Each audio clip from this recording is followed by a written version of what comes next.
Okay, so good morning, everyone. Welcome to our webinar on the power of managed services. Thank you very much for giving up your time. Um, First of all, what I'll do is I'll just touch on why people are moving to a managed service before handing over to Ollie and then Keir, who can run through different features and benefits of Business Premium, and how we deliver a managed service here at Cobweb.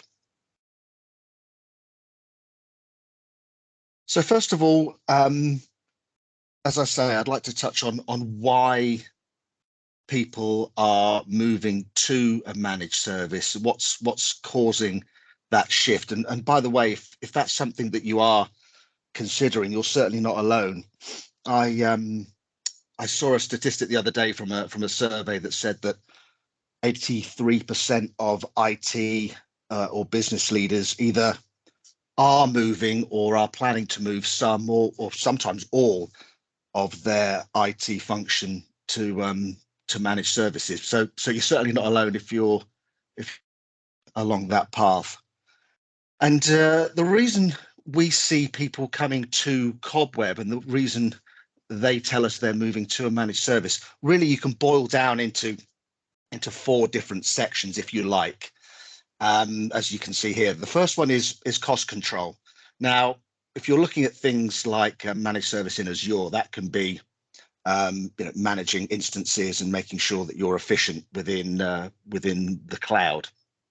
But even in things like in M365, what we allow you to do here is really make the most of the features and benefits that are in your M365 subscription, um, and really allow you to have um, a set understanding of what your monthly and annual spend might be. You're really only going to be paying for the resources you use. You're going to absolutely maximize your investment. And if we think about the state of the economy and things of that nature, there's a huge skills shortage at the moment. There's also pressures on IT budgets. I'm yet to find an IT department that is under resource. Sorry, that's understretched. That has time on their hands. That isn't extremely busy, and that's because of the more and more demands that have been laid upon the IT team. Whether that's complexity in security, whether that's complexity and volume of applications, the cloudification of applications and things of that nature.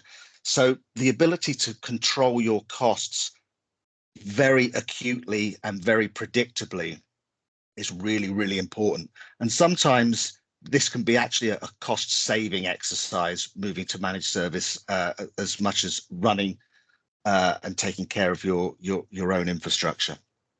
So with that comes naturally will become a improved security. And what we're talking about here is if you look under the hood of say M365, there's an awful lot of features. There's an awful lot of benefits that you can take there. We'll go through those shortly, but the expertise required to make sure that is correctly, finely tuned, that is being run correctly, that you have your correct security postures and things of that nature. That's an awful lot of expertise and experience that's required there. The ability to manage and improve your secure score and things of that nature can only really be achieved with with efficiencies and with dedication to making sure that you're on top of these things all the time. And with the stretched nature of IT teams, that's just not possible to do that yourselves. And very often that's left in the margins. We're seeing more and more people coming to us so they can improve their secure scores, so they can improve their security posture, so they can make sure that they're getting the very most out of the infrastructure that they've invested in, because there are changes in threats every single day, tens of hundreds and thousands of new malware strings and things of that nature all the time, and really you need dedication and experience and knowledge to be able to keep on top of that. And so the next piece is around scalability. Now, if you think about the moves and changes that happen every single day within any organization, people leaving for some reason, people joining, changes across the organization, this is something that needs to be managed and really demands good housekeeping. We've seen instances where global admins are sort of with people that have left the business some time ago, that there are users that have left the business some time ago, and that then sort of bleeds back into security and threats and risk and those things as well. So the ability to scale, the ability to add and retract new users simply and efficiently is really, really important. And again, having a managed service provider that can do that, that can take care of that housekeeping for you is really, really important. And the last thing is around proactive monitoring, 24/7 monitoring. The key word there, I would say, is proactive, because actually, if we're finding that if people are doing this themselves, even managing and monitoring their infrastructure reactively becomes a chore, is a real task.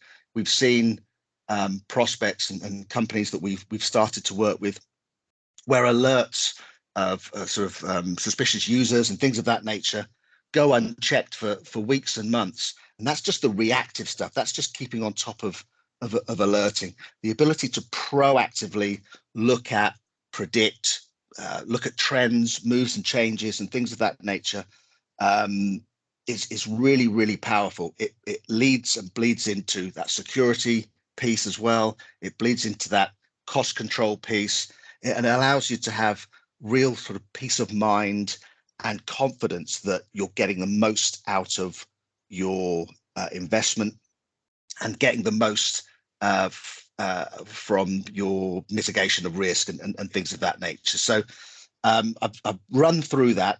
There's some really interesting things in there if you want to circle back and talk to me at any time. But to pass over to Ollie now, who can walk you through some of the more the intricacies of Business 365 and some of the features that you'll get. Thank you. So, hello everyone. My name is Oliver Moazezi. I'm one of the solution architects in the modern workplace at Cobweb. So I just wanted to talk to you all about Microsoft 365, specifically some of the core functionality around Microsoft 365 Business Premium. Next slide, please.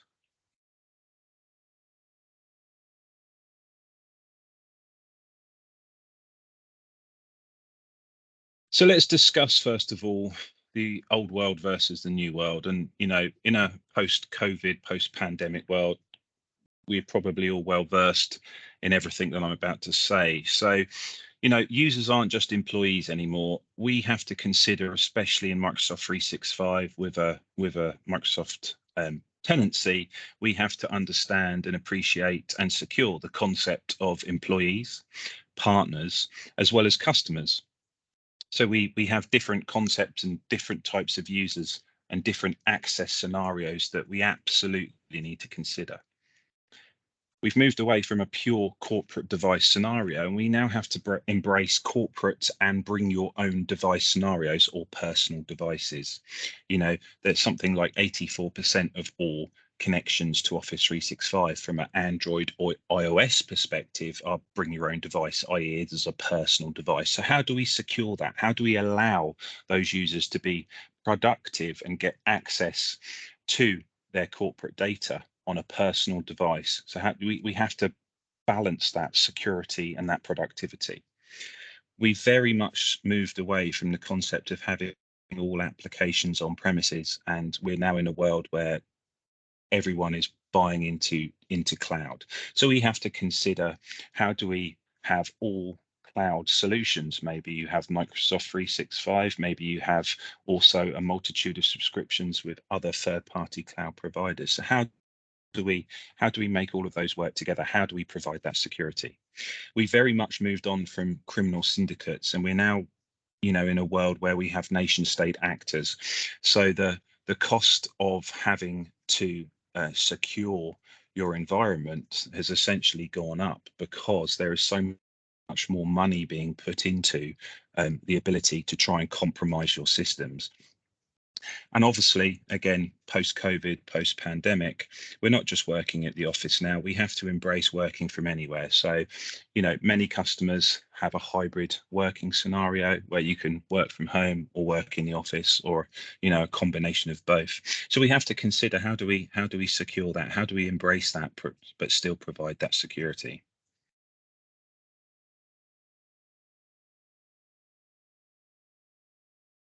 Slide, please.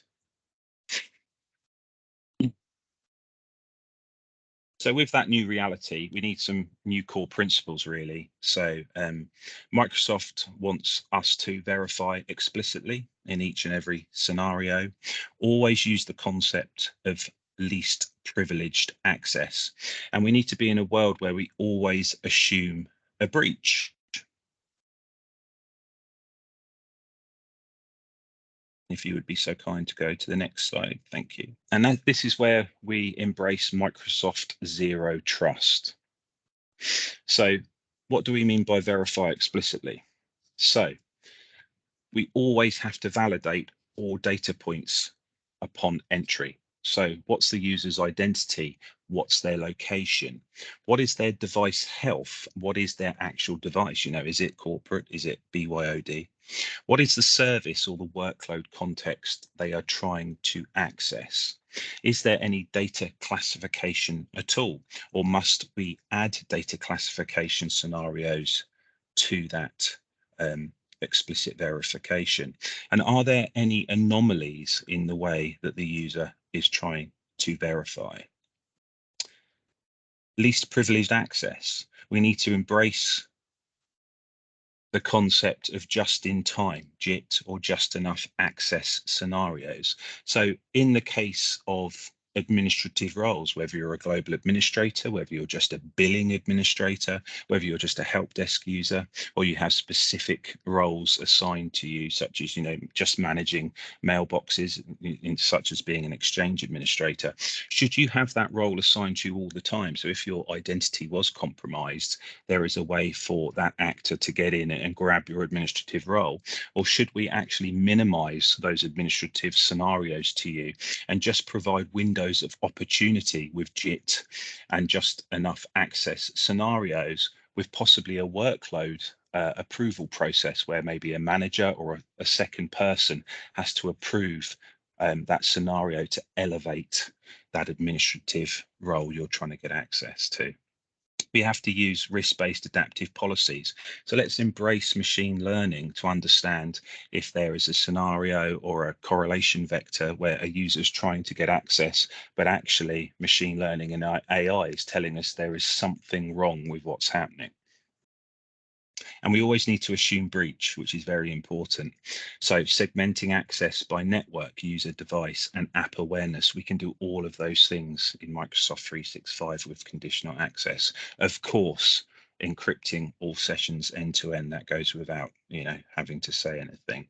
And then making use of analytics for threat detection, posture availability, and improving defenses. So again, falling back on that machine learning and AI capability for proactive, at the point in time, access into your Microsoft 365 tenancy.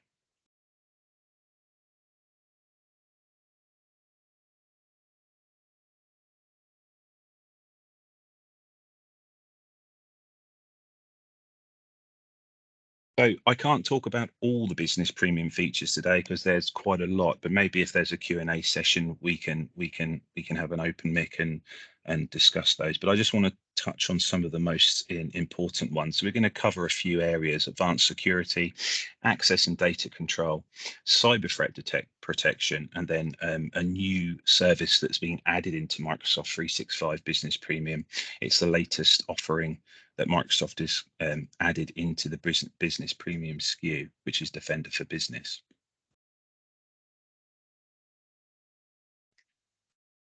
So With Microsoft 365 Business Premium, you actually get enterprise grade endpoint security across your devices. So Microsoft includes Defender for Business. Defender for Business is essentially a version of Defender for Endpoint that has been procured for any Microsoft 365 Business Premium subscription users. So it not only provides antivirus protection on your devices, but it's also an EDR solution, which is an endpoint detection and response capability. And actually, Defender for Endpoint and Defender for Business are leading in the Gartner Magic Quadrant. Now, Defender for Business provides protection, should you so wish, for Windows 10, Windows 11, Mac OS, iOS, Android, Windows Server, and Linux Server scenarios as well. So depending on what your operating system enrichment is, what sort of devices users have in a corporate scenario, you will be protected there. We can also help against sophisticated threats. So Defender for Office 365 is what you would historically call your email hygiene, your antivirus and anti-malware solution that is at the perimeter of your historic email system. But Defender for Office 365 does so much more. You have 0-day malware capability. So we're not just now relying on a virus or a piece of malware having to have been identified and then a signature file created and then pushed out to devices so they can protect themselves. You get real-time 0-day malware protection. We get protection with email attachments and links using the concept of the services safe links and safe attachments. So in real time, those attachments are looked at to see if there is anything malicious in them using that 0-day capability that I discussed. And we have safe links. So if anyone sends any links in an email or a document or a Teams message, those links are verified in real time to see if they're taking you to a website that actually has a malicious payload that will be pushed down to your device through the browser. And then we have cutting edge defenses against phishing attacks. So we have things that we can set up, such as anti-impersonation protection policies to actually protect against third parties trying to pretend to be other people inside your business. And as I say, Defender for Office 365 is so more than just an email hygiene solution, as long as it's configured correctly, of course. It will protect Exchange Online. It will protect your documents when users are accessing them in their OneDrive and also SharePoint. It will also provide protection in Teams, such as the SafeLink capability. And it will also protect users when they're working with Office. So obviously in Microsoft 365 Business Premium, you get the Office suite on the Office 365 subscriber model. So when users are working on documents in Office, such as Word, safe links and safe attachments, and that malicious protection will also be activated in there as well. And then with solutions, for example, embracing BYOD, you also get the capability to restrict the copying and saving of company information to unauthorized apps or to personal devices with app protection policies in Microsoft Intune. But I can talk about that in a little bit more detail in the next couple of slides.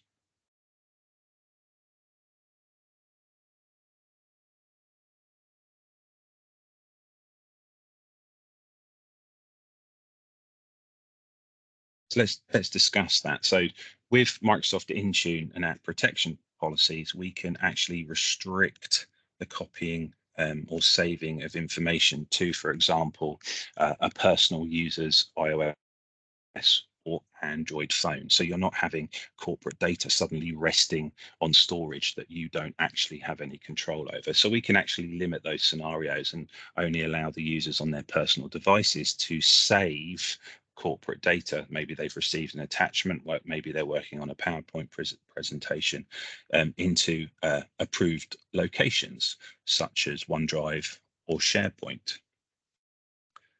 We can also empower access by utilizing conditional access.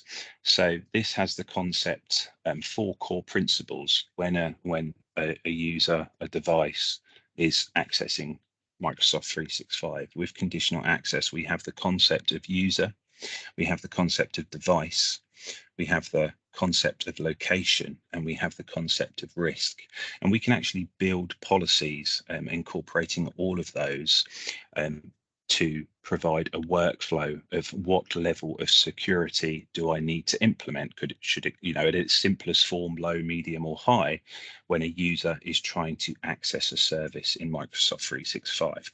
So at its absolute simplest form, you could consider conditional access being something to create something as easy as a workflow that just requires that multi-factor authentication must be utilized when users access Microsoft 365 services. So, they're accessing Teams, Exchange Online, SharePoint, or OneDrive. They must go through a multi-factor authentication prompt. But you can also do so much more. You can ensure their device passes device health that we discussed earlier.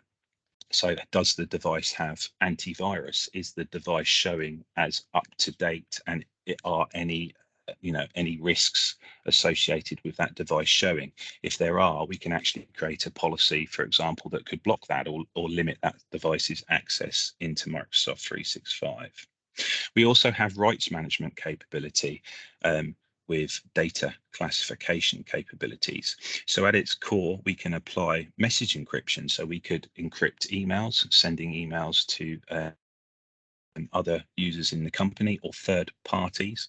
That also includes third parties that are not in the Microsoft ecosystem. So you can actually send to any email address in the world, and that includes Google Workspace users or consumer solutions such as Gmail. And we can apply permissions as simple as do not copy or do not forward, which also restricts things like print. And we can also apply ASR, or attack surface reduction capabilities, by utilizing Microsoft Intune and Defender for Business. We can actually empower and control and provide cutting edge security posture on Windows 10 and 11 devices by enabling things such as attack surface reduction, ASR, or exploit protection capabilities.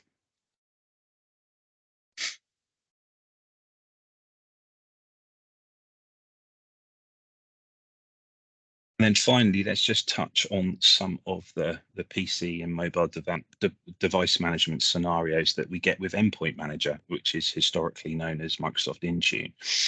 So we can configure security features and policy settings on Windows 10, Windows 11, mobile devices running iOS or Android, providing they are fully managed. So you can only apply policy onto an iOS or Android device historically if they're corporate devices and you want those devices to be fully managed.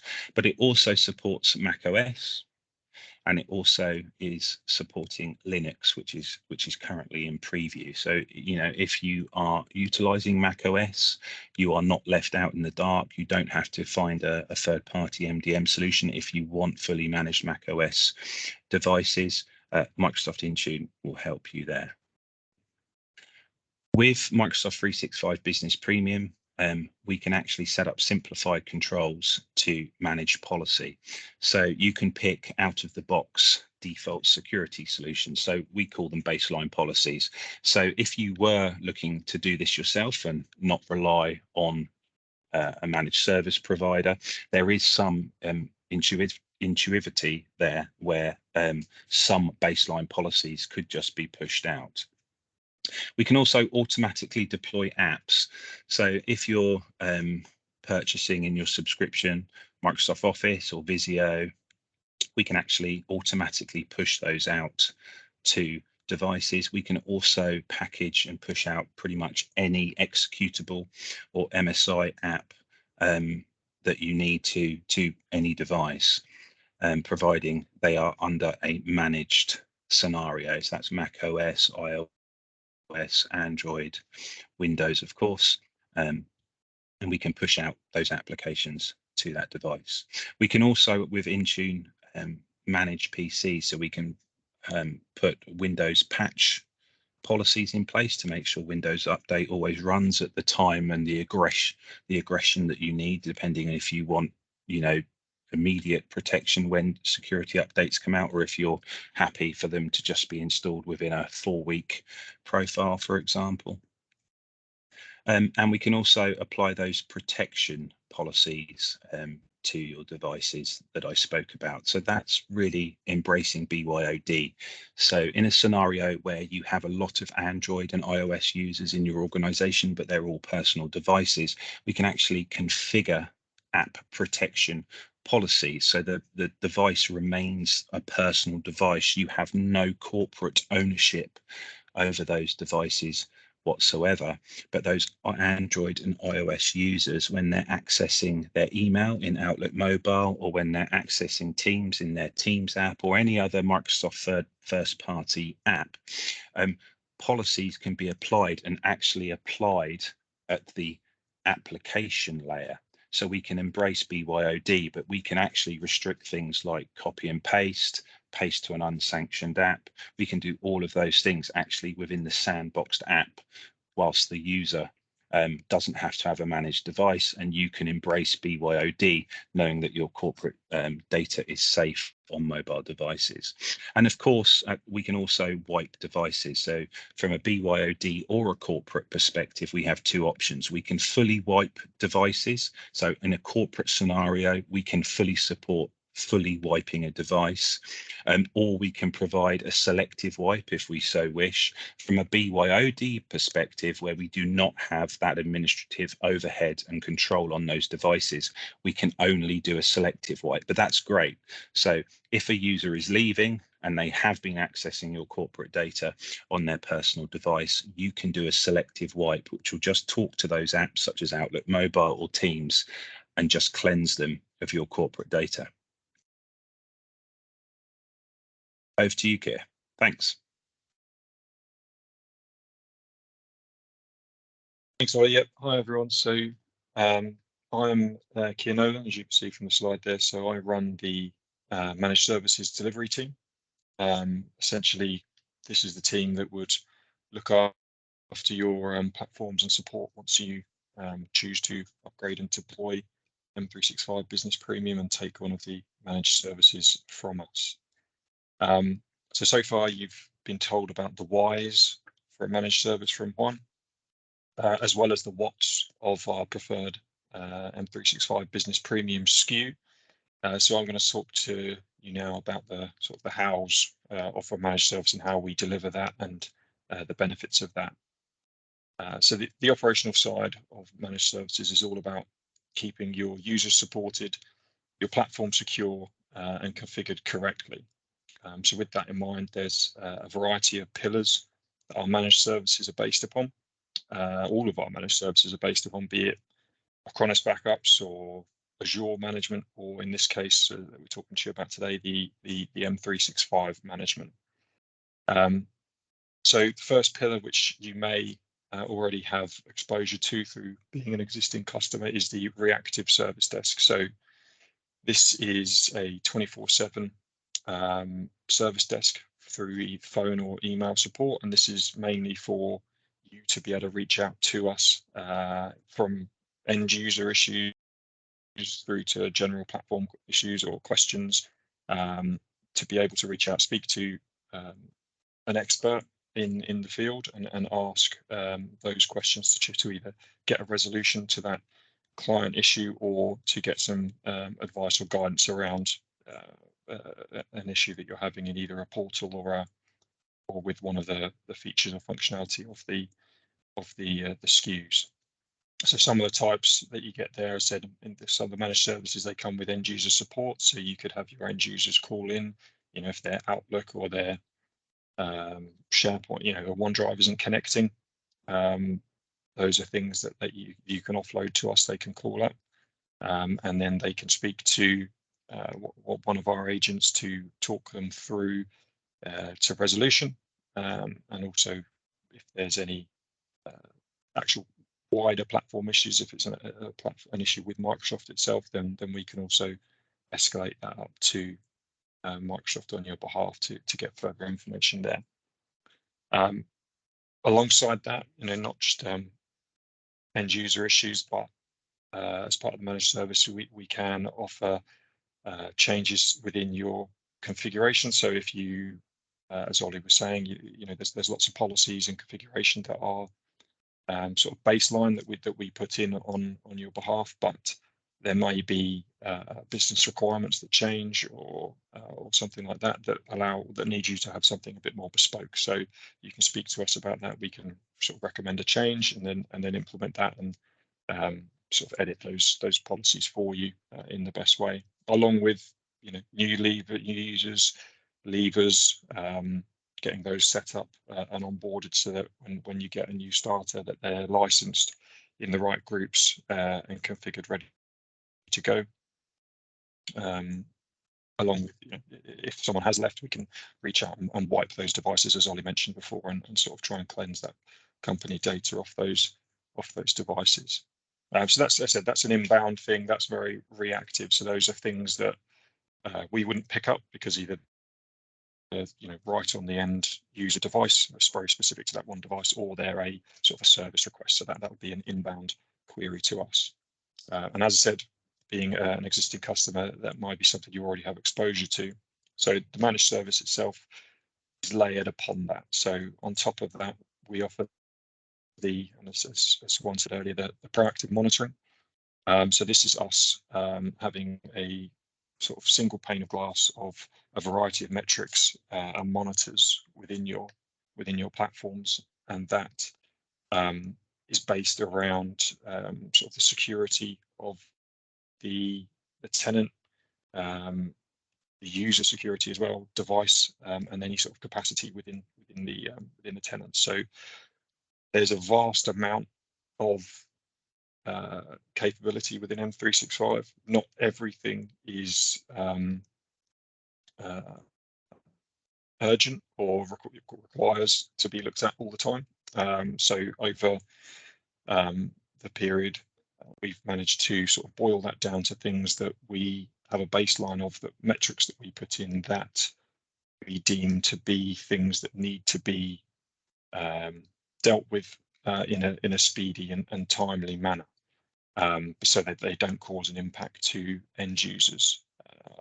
There are customers that then sit in that area outside of that may use M365 in a slightly different way, and as part of working with the customers, we sort of unearth some of those sort of bespoke requirements, and we can tailor and add additional functionality into our monitoring system, so that if there is a metric or a monitor that is important to one customer, but not part of the baseline, we can add that in. So as part of working with our customers, we sort of evolve our views and monitors over time.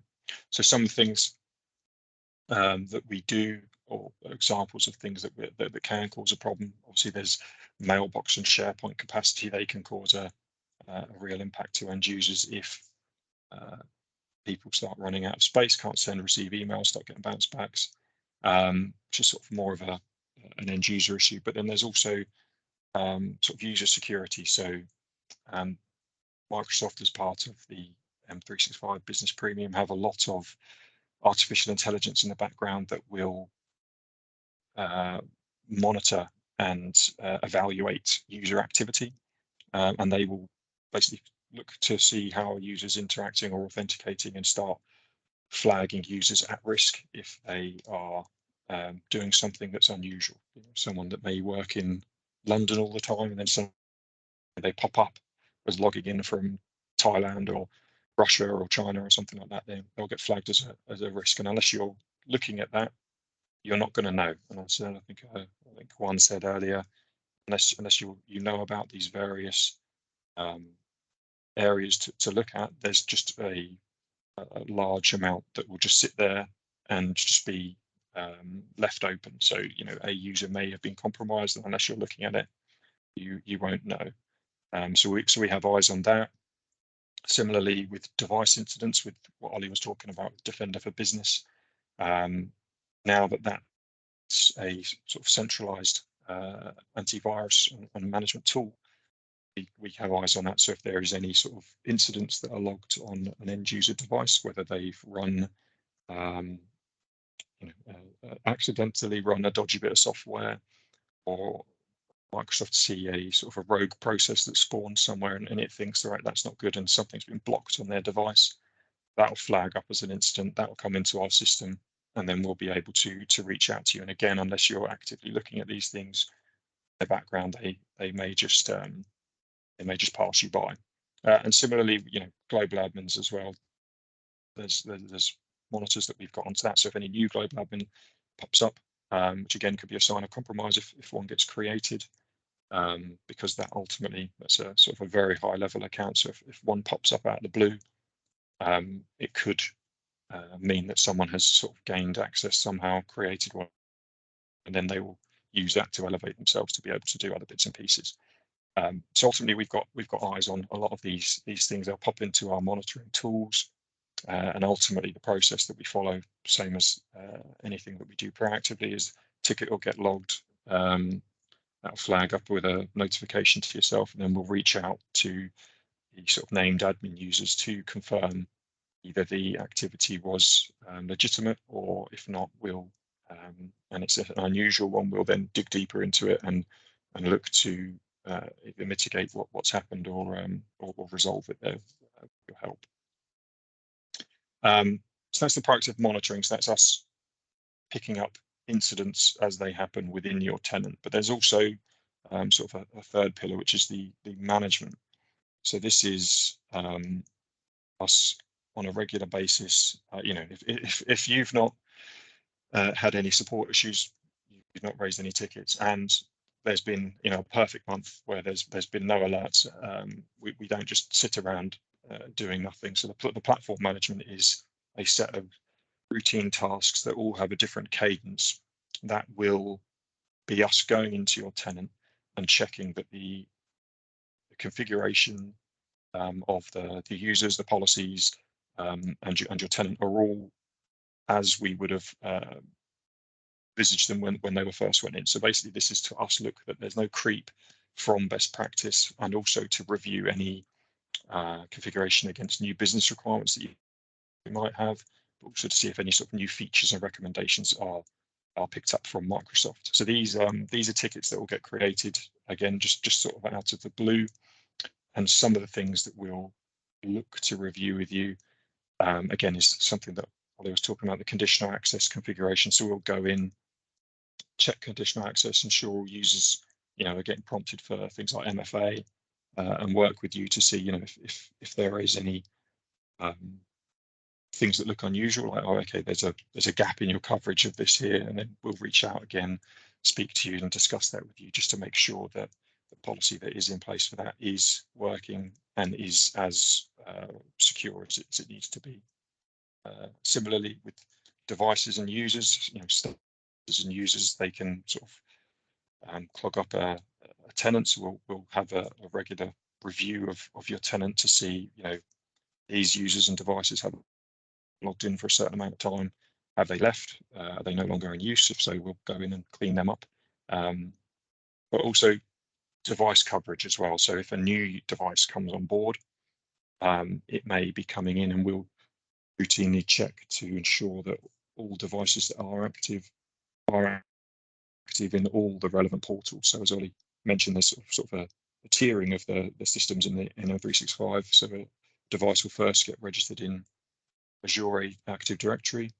It'll get enrolled into Intune on top of that, which is what sort of applies a lot of policies to the device. And then it can also get enrolled into Defender for Business, which will then apply some security policies to it. So if the device isn't correctly enrolled in any of those portals, it will then not be getting the correct amount of policies to secure it and make sure it's working as it should. So again, we'll go in, get a report of your devices, whether they're accurate in each of the systems, and then again work with you to resolve any issues there. And then similarly, sort of more run-of-the-mill ones around, we'll log in, check that your devices are updating, that all devices that are checked in are updating. Again, that could be that they're not getting the correct policies if a device is running out of date. But we'll just be there as a check just to say, are they as we would want them to? And some of these checks just sort of come back and they'll sort of be raised and then closed almost immediately, just to saying, yes, it's all good, but it gives you an idea that someone is looking, someone is checking, and making sure that it's all good. And then I think as Juan said, one of the other ones that we do at sort of a tenant level as well, as Microsoft are changing things a lot of the time, and M365 never stands still. So we also do regular reviews of the secure scores that have been mentioned a few times. And within that, there's a lot of recommendations for both new services, new configuration.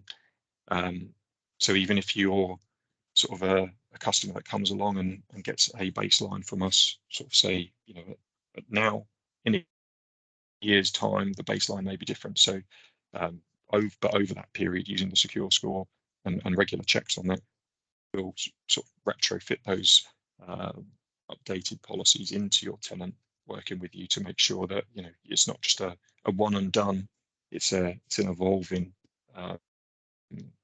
configuration within your tenant to make sure that there is well protected and configured as you can be. And then finally, on top of those, there's the service management piece as well. So throughout the sort of the periods between these service management reviews, which is a call with your account manager, representative from managed services, to sort of discuss your platform and any sort of changes to requirements. You'll have obviously received any sort of tickets based on the proactive monitoring, but also the tickets based from the proactive management checks that we do. So there would have already been changes made to your platform in that quarter. So the service review is then mainly for us to make sure everything's going okay. If there's any big changes to the M365 environment, then it's a case of talking to you around how we would look to implement those, but also just to sort of check in with you again, just to make sure that, is it working for you at the moment? Has anything changed within your business that is meaning that there's some pain points, and just allowing you to feed those back so that we can then pipe those into the service that we deliver and change any policies and configurations that need be.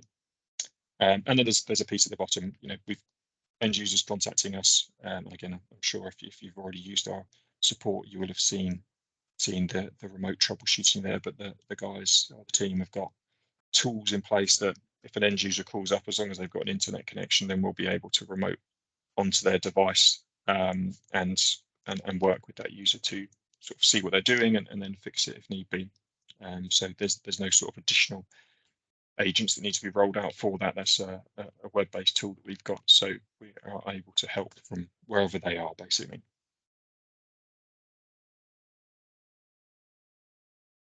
I think this is back to Juan on this one. Yeah, thank you very much, Keir. So I hope you got all out of that, everything that you wanted. As we say, there's an awful lot to digest, and I really just wanted to touch on sort of how this stacks up financially. I touched on cost in my previous slide. Cost is obviously top of mind for everyone right now as we look to get more from shrinking budgets and the like. So I just wanted to bring up this one example, and it is only an example. But if you think about your business premium license, and we've used the example of 50 users, you're going to be spending somewhere in the region of £18.30, so just shy of £11,000 a year for that license if you had 50 users. And as you would have seen from Ollie's deck, there's a lot under the hood there. There's a lot of features and benefits or features that can benefit your business if you know how to use them. If you skip past the next piece, think about the cost of doing that yourself.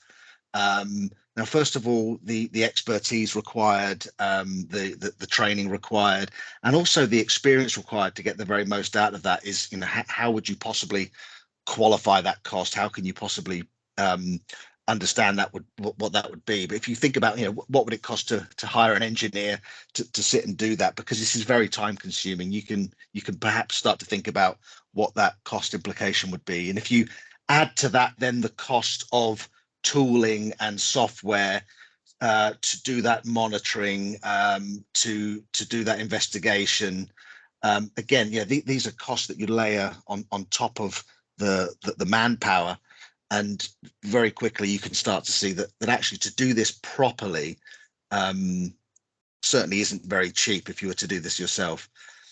If you measure that against bringing in a managed service provider, and by the way, I'd encourage you to speak to your current managed service provider or anyone that you're considering about the things that we've touched on today. Are they able to deliver those things? Can you do they have experience in all of these areas of Microsoft? And what we can do for you here at Cobweb is for circa £10.50 per user. So if we use that 50 user example, for another £6,300 a year, you're getting all of that experience, all of that knowledge, all of that expertise that can deliver you the very most and the very best from the investment that you've already made in your Microsoft 365 investment. So again, you can perhaps make that ROI calculation yourself based on your own costs of employing staff and the like, but measure that against what it would cost to come to Cobweb, and it actually becomes very, very cost effective very, very quickly.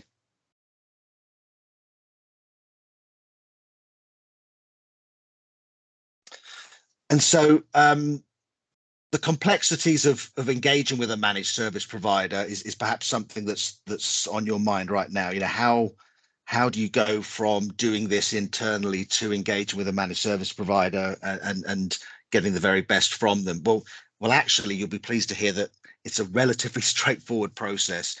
We've touched on tenant reviews today. This is a professional services consultancy exercise where we look inside your Microsoft tenant. It's a day or so's worth of proactive work, and we deliver to you then a report that says, these are our recommendations. This is the state of play today. This is your Microsoft Secure Score. These are areas of concern. These are areas that are actually, going to plan, if you like. So it's a very thorough report that actually, if you wanted to, you could take that away and then sort of act upon that yourself. But what we're then able to do with our professional services team is then configure correctly, ensure best practice of your Microsoft tenant based on our findings and your requirements. And then, as Keir has so articulately pointed out in his piece, we're able to offer you a fully managed, fully comprehensive managed service on top of that, that really, I think, ultimately allows you to get on with running your own business and allows you to get on with running the IT initiatives and things that really help you to maximize on your own business and your own profitability and those things. And that's really the power of this managed service. We take care of all of those things that are costly and time consuming and allow you to focus on what's important to you. So I hope you've picked that up from today. And now I think we have time for some Q&A. I don't know if questions have been posted or if anyone wants to open up their mic, but I'll be quiet for a moment and see if anyone has any questions or ideas.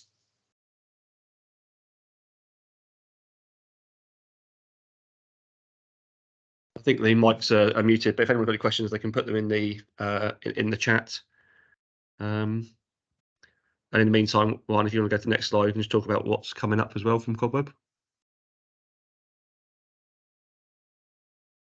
Thanks, Rich.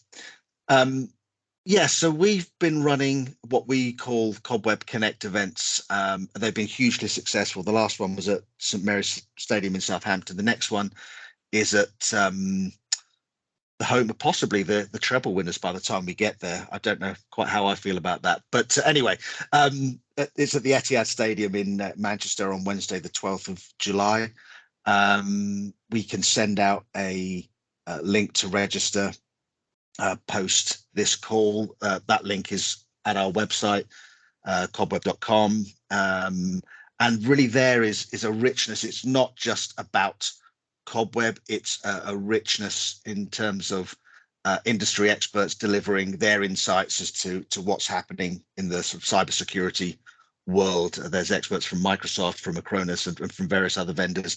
Rich, you might want to interlude at this point, but I would encourage you to come along to that if you're able. You really will get something from it. Yeah, absolutely. I mean, one of the headliners is Sarah Armstrong-Smith. She's the Chief Security Advisor for Microsoft for Europe.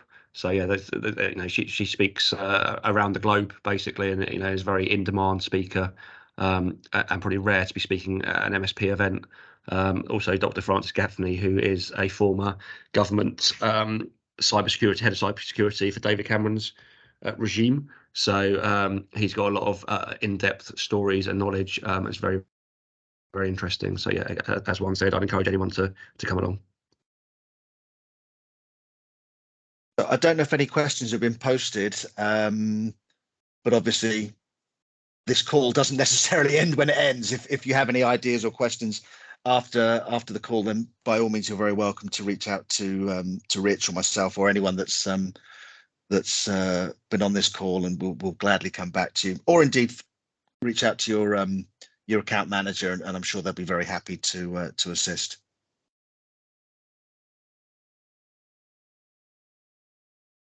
Excellent. We'll wrap it up there. Thank you everyone for attending. Thanks everyone. Thanks all.